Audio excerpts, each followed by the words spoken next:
Welcome to the Captains at Center Ice podcast. As always, click that like and subscribe button and leave a comment down below on your opinions as well as what you thought about today's topics.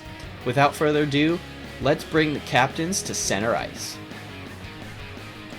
Hello and welcome to a very special edition of the Captains at Center Ice podcast. This is actually kind of like a breaking news situation.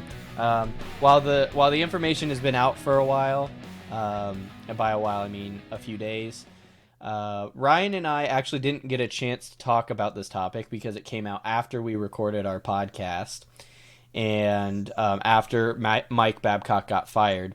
So we wanted to give our thoughts and opinions on the situation. We weren't initially going to do this, but I felt like it was important for you guys to get our thoughts and opinions. Obviously, everyone else in the world is talking about this, but just so that you guys have a thought, an opinion, or have an idea of what our thoughts and opinions are on the situation, you will be able to hear that. So, Ryan Coast is with me as always. So, Ryan, say hi.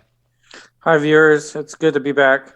Yeah, this will be a little bit shorter. It's just one topic. We just wanted to give our thoughts and opinions on this, so don't worry. If you want to hear more about what our thoughts of the firing were, outside of this specific part of the firing, or outside of this specific part of the Mike Babcock news, feel free to go listen to the other podcast, because we give more thoughts and opinions on that. But that being said, let's jump right in. So, for those of you who may not have heard, Mike Babcock was talking to Mitch Marner and basically was like, "Hey, I want you to list all of the players in the on our team right now, rank them from hardest working to the least hardest working players, and we're gonna read it off in front of everyone." Mitch Marner felt uncomfortable, was like, "Okay, I guess I'll do it." And being Mitch Marner, he went through with it. Granted, he did feel uncomfortable about the situation. And then, luckily, the players ended up standing up for Mitch Marner in the situation. They understood Mitch Marner and the position that he was put in and that it wasn't his fault. It was 100% a Mike Babcock thing. And I'm pretty sure I saw somewhere along the line that Nazem Kadri stood up and was like, "What are you doing, Babcock? What are you doing?" So something along those lines. I'm very much paraphrasing what I read, but that's basically the situation. And so we wanted to give our thoughts and opinions on that. I think it's important to note that Mitch Marner was a rookie when he did this. This is true. Mitch Marner, he was a rookie at the time that this happened, and even if he wasn't a rookie, it's understandable if he would have felt uncomfortable in the situation. But I think it's exasperated by himself being a rookie, not knowing the league, and trying to please the coach as much as possible to make sure he is in good standing. Very much true. Very much true. And that being said, let's also acknowledge the fact that luckily Mitch Marner was on a very young team. I think that's fair. Everyone was like, relatively rookie. Like Austin Matthews was with him. Like you got other players who are relatively young. Not everyone was that young, but so they were like on his side a little bit more. They were relatively closer knit because of their age group. I think the team is relatively close knit together anyway. But so that's the situation. I did see somewhere that Mike Babcock came out and said that he felt bad that he did it, so he apologized afterwards. So that was a report. I don't know if that's true or not. Even if it is, I'm not sure it really matters in the situation. So, Ryan, why don't you go ahead and give your thoughts on the situation? What are your opinions? I was kind of put into the same situation with my just recent class project where I had to list who was the hardest working and who was the least hardest working, and it just makes you feel awful. It's not fun to be put in that position of where you're throwing people directly under the bus and into the fire. Um, so it's it's a despicable situation for a coach to put a rookie. I could understand or make it sound more believable if you put a veteran, and this is coming from a veteran who's been in the league and wants to win a cup. I could understand it a little bit more, but even then it's a little hard to grasp the idea of having your players put you on the spotlight like that. That's just throwing your teammates under the bus, and when you're a team, you don't really do that. Yes, there's accountability. I totally understand that. But this is completely different from accountability. Yeah, I think I would agree on that situation. Not only that, I mean, I'm not sure what benefit Mike Babcock thought he was going to get out of the situation. Like from a coaching standpoint, you just told your rookie player to basically tell other players on his team that, hey, you're not a hardworking player, and you're just like, oh, I'm gonna get, basically you're just like, he's gonna burn bridges. That's all you're Mm-hmm. gonna end up doing. All you're doing is creating division in the locker room, And losing it. right? And so I mean, what's the point? You're a team fighting for a Stanley Cup, and you're telling your player to create division and fights in the locker room. Now, luckily, I don't think that happened, but um, still, like I don't know a single human being who would have thought that was a smart decision. Like I don't know what Mike Babcock was thinking in his head, but no sane person would have thought that was a smart decision. Clearly, he thought it was a sane decision, but it's not a sane decision. And So I think it's kind of funny and just curious that Mike Babcock didn't even try to justify it. yeah, Like he just came out straight, apologized, and realized, oh, I really messed up here. I And like I he will. didn't justify it. Yeah, that's true, and I think I will give credit to that because I almost feel like I would much rather have that where he's like, yeah, I did that. I screwed up. Like, Yeah, but like I mean, I get that, but like if you're gonna do this kind of move, you kind of have to have some reasoning behind it. You did it for a reason. true. And So like I would like that justification to see what was his thought process on why he thought this was a good idea yeah. and then apologize. Like, yeah, I know this was bad, but this was my reasoning. And then I mean, I guess that could get him in more hot water, but like something this odd needs some explaining. Like, why did you think this was a smart idea? Well, and even in that case, like the only reasoning that I could if I try and put myself in Mike Babcock's head, the only weird reasoning that I could understand potentially that he was trying to go for is trying to get the players who didn't work hard to play better. And That's not how you motivate a team at even all. right, and the point to that is, well, why was that your solution to get that to work? Like if you're a coach and there are players on your team who you're like, I need you to work harder and work better, you sit them down, you talk with them one on one in a locker room. You don't malign them in front of everyone else. Exactly. That's one line you never cross as a coach. I'm never gonna call out one of my players in front of everyone else because that just shuts them down immediately. Yeah, and not only that, like he didn't do it. He had Mitch Marner do it. So like Yeah. he had like a another person. He used another person as his scapegoat, if you will, to do it, and Mm-hmm. which is even worse. Oh yeah, Um, for sure. I don't see I really don't see a good reason to do it. It's really weird. So I'm not sure. I'm not sure if Toronto thought like, hey, they knew about it and they were like, this is one of our reasons for um, firing Mike Babcock. Maybe they did know about it. I have not seen any reports regarding that. And if there are out there, if they are out there, Well, please let me know. if they were out there and they didn't fire him, I think more onus is on the general management because this is a fireable offense. No questions asked. Yeah.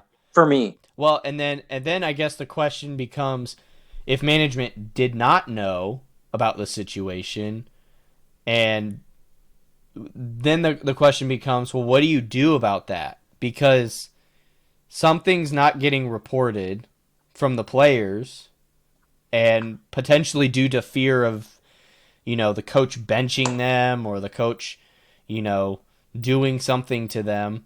And what do you do in that situation, right? Because the coach holds a lot of power over the players, and it's just the reality of the situation. So, what do you do? Like, how is that if that's not getting reported? Your assistant coach isn't reporting that. Your trainers aren't reporting that. Like there's a whole bunch of staff surrounding that team, and they're not reporting that to the GM, right? That hey, this happened in the locker room. So I'm not saying that's what happened, but well, you also got to look at hierarchy too. Like, do I go in this kind of situation? Do I go over my head coach's my direct supervisor above me and go around him and say, "This is what's going on. You need to handle this." right, I mean, in this situation, I say you have the absolute authority to do it, but it's one of those things that you just don't know how to go around it, and yeah, that's a fear for some people, and it was a clear fear for Mitch Marner because he was like, "I'm not reporting this to anyone. I'm just going to do it." He was trying to be the good. I'll follow the leader, put my head down, and do what's asked. right. Well, and you have a player like Mitch Marner he's very much a team player. This is not a he cares more about the team than about himself, right? In this situation, Mm-hmm. and just his personality of a whole, he's a really nice guy. He's a really I mean, the dude puts smiley faces on his gloves instead of his number. Like, I mean, if that doesn't tell you about his personality, I don't know what will. But um, it's interesting hearing about it because I almost feel like I feel so bad for Mitch Marner. And I have a lot more respect for Mitch Marner because it's like, I don't know what I would do if I were Mitch Marner. You know what I mean? Like, because what happens if you tell Babcock no? Like, to put this into perspective, all right?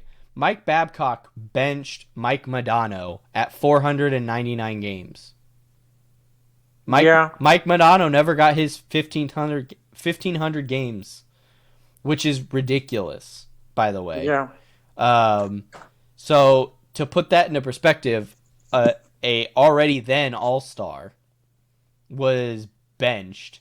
So if you're a rookie and you know the pedigree of Mike Babcock, you're going, you have all these things running through your head, right? So I don't know. It's very, very much an interesting situation. I want to jump into one more kind of question regarding the situation, then we'll wrap this up.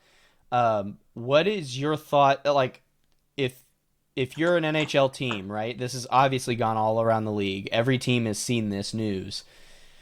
Does this change your opinion of hiring Mike Babcock as a coach if you were in the process of potentially hiring him as a coach?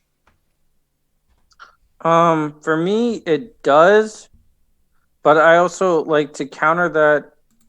I also feel that he is remorseful of it, and I think he could eventually work his way back from it. So, for me, yes. For if I'm gonna look at another team and say they hired him, I'm not gonna go make fun of him or like say, "What the hell are you doing? We need to blackball this guy." I'm not going to do that.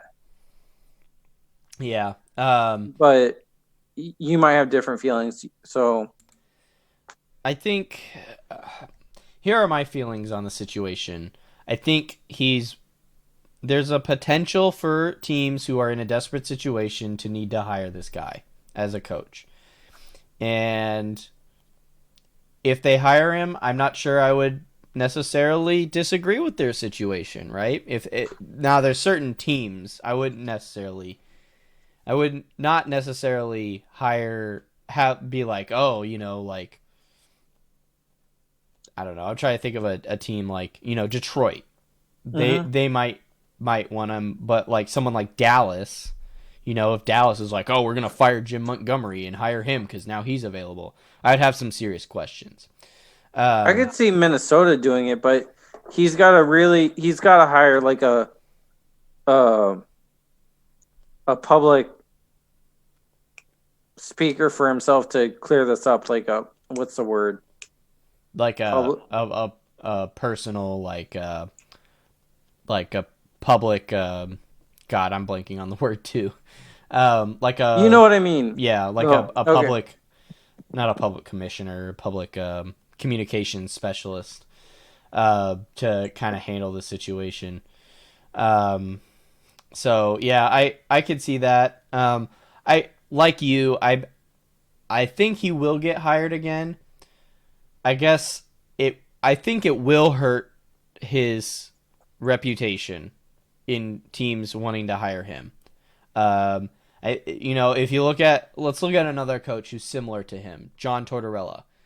John Tortorella had some serious baggage behind him, right? By the time he got to Columbus, he had some serious baggage behind him.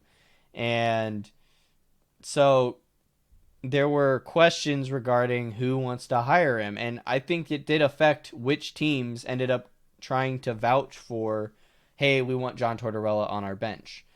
Public relations, that's what it is. Yeah, a public relations specialist. Yeah, he does need one of those. I think the other thing that we should probably bring up is, you have coaches like John Tortorella who have calmed down a little bit in the league, have learned to be a little less hard-nosed. Another great example of this is Joel Quenneville. Joel Quenneville used to be a lot more hard-nosed than what he is now. I still think he's a hard-nosed coach, but he's not as hard-nosed as he used to be. And so I think there is a possibility that someone like Mike Babcock could learn to tone it back a little bit, could learn from his mistakes. I think that's a possibility. The question is, will he? That will only tell with time. You're not going to be able to really determine that. Mm-hmm.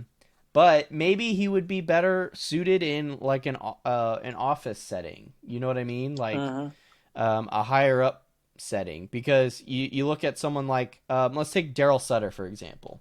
Daryl Sutter had a whole bunch of issues when he was in LA, right? Daryl Sutter never got a coaching job again after that whole situation, but now he's in the front office with the Anaheim Ducks. Yep. Ironically, a rival team, but maybe he would be good in a situation like that. Maybe he wouldn't. I don't know. So I think there's a lot of things that are up in the air and a lot of speculation going around.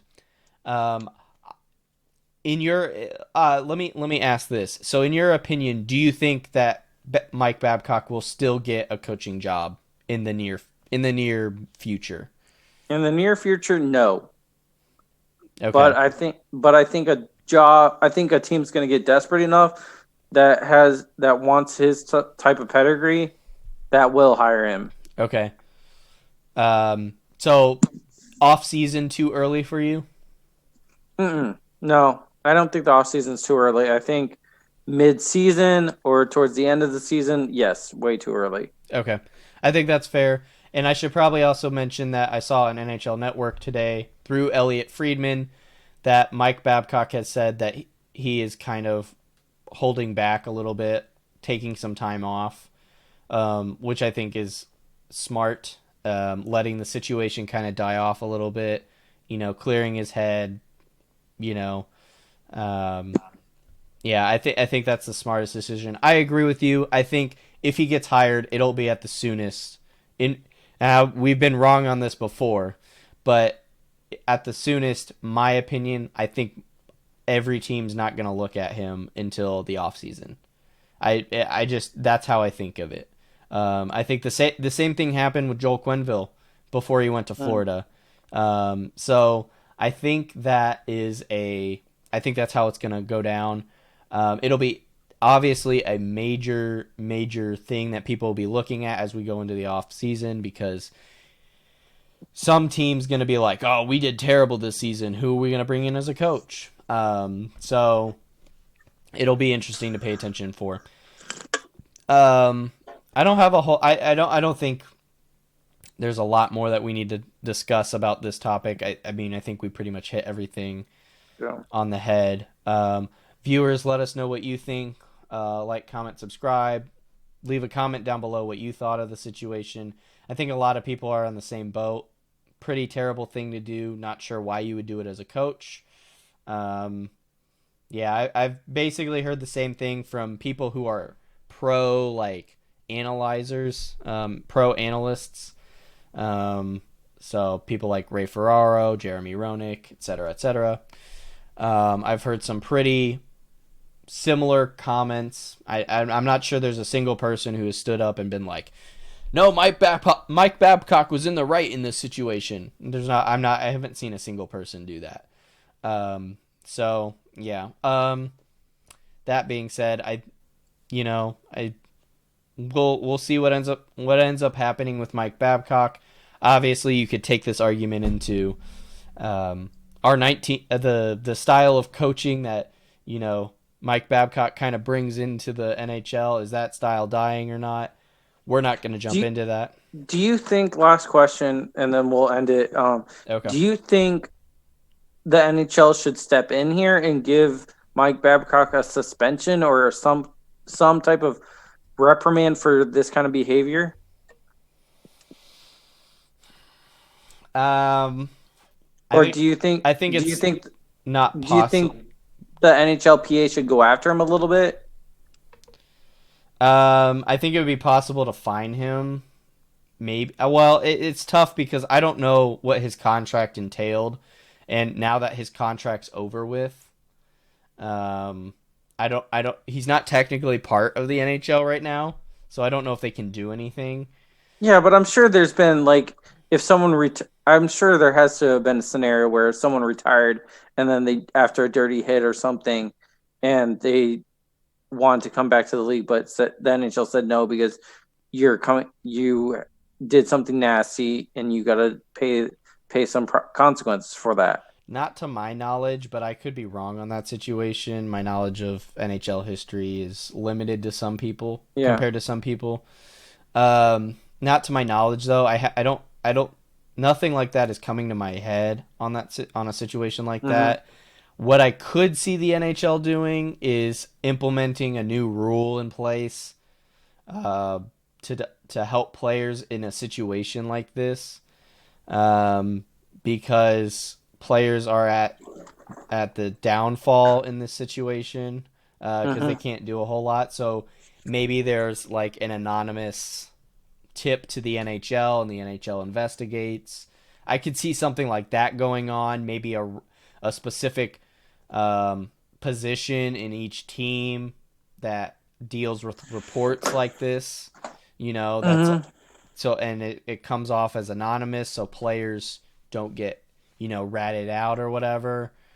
I could see something like that going in place. I could see the NHL doing something about it. I'm not sure if going after Mike Babcock will be the solution. Maybe if another report like this comes out and he's on another team, maybe they will. I think had it happened when he was still a coach, they would have probably gone after him. Yeah. But I mean, right now, his punishment is already basically done, which is he got fired. even though most people don't look at it like that because he probably got fired for different reasons. Maybe that was just like part of it, but there were other reasons involved. For me, I think a fine is fair, just because of you can't abuse a player like that, and I don't care what you think. That is abuse. That is emotional abuse on a player that you just can't cross, and for me, that's why I think a fine is worthy.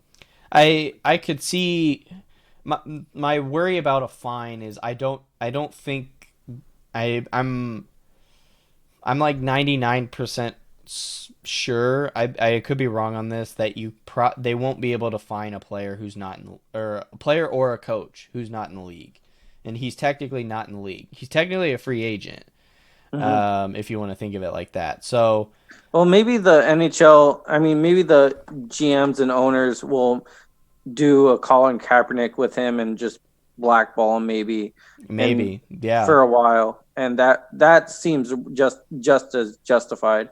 Yeah, and I mean, for an NHL situation like this, I mean, I don't know. It's a tough situation to get into, and I think a lot of people are stepping to Mitch Marner's aid in this situation, and rightfully so. But that being said, I think we'll end it here.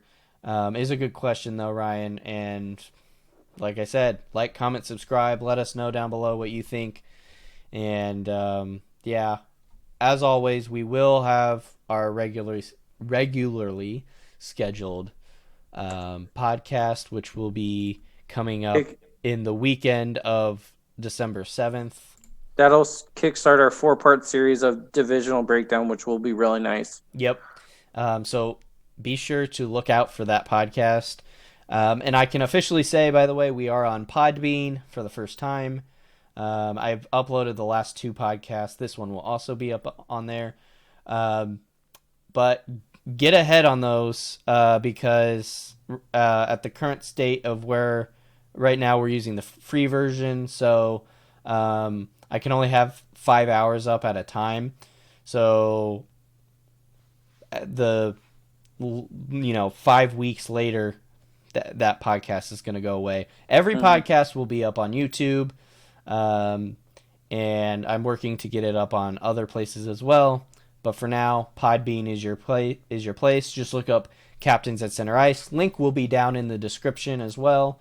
And if you are listening to this on Podbean, I'll put the link to the YouTube description in the description as well, or the YouTube videos in the description as well. So.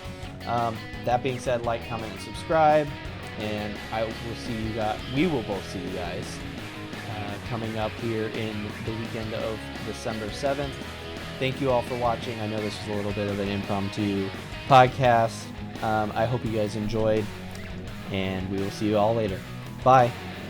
Thanks for tuning in to today's episode.